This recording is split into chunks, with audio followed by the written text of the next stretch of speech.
Vous savez que par rapport au processus électoral, nous sommes pratiquement au dernier virage.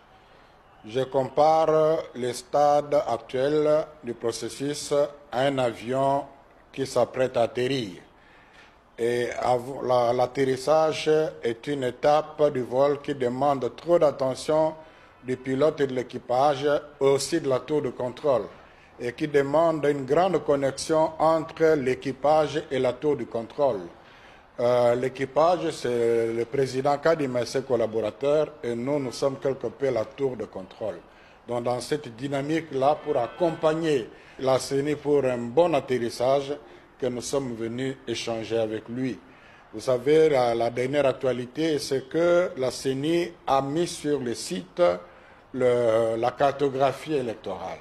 Ça, c'est déjà quelque chose qui traduit la volonté de la transparence. C'est une publication provisoire avec l'intention que les gens vérifient et s'il y a à corriger, qu'on corrige.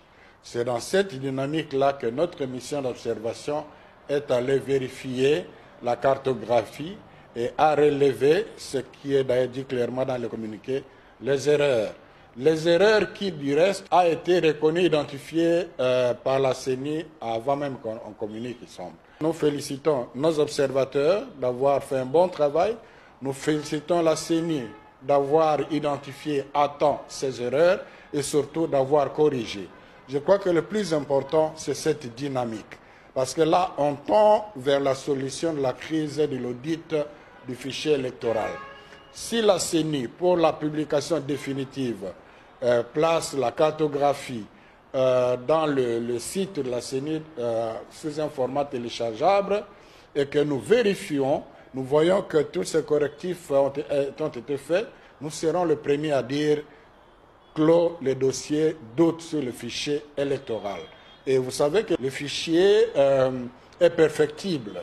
Jusqu'à peut-être quelques jours, on aura vraiment un fichier définitif. Donc, comme observateur, nous le savons et quand nous nous prononçons, on en tient aussi compte. Évidemment, c'était l'occasion pour échanger sur certaines réalités.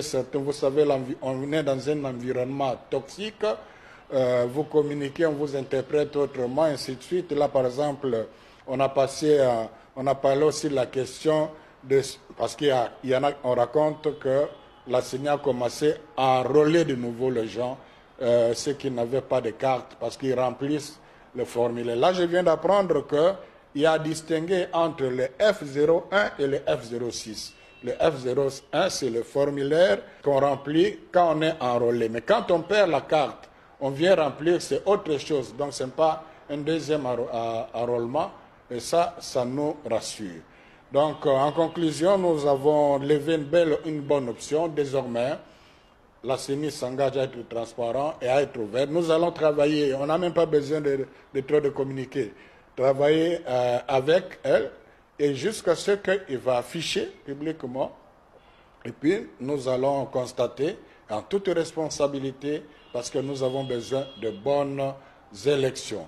Et pour le reste, nous avons réitéré la recommandation qui, du reste, est déjà prise en compte par la CENI, l'affichage bureau de vote par bureau de vote. Et ils nous ont rassuré aussi qu'ils vont être proactifs pour les observateurs. Donc, je crois que sur cette note, il y a de quoi être apaisé.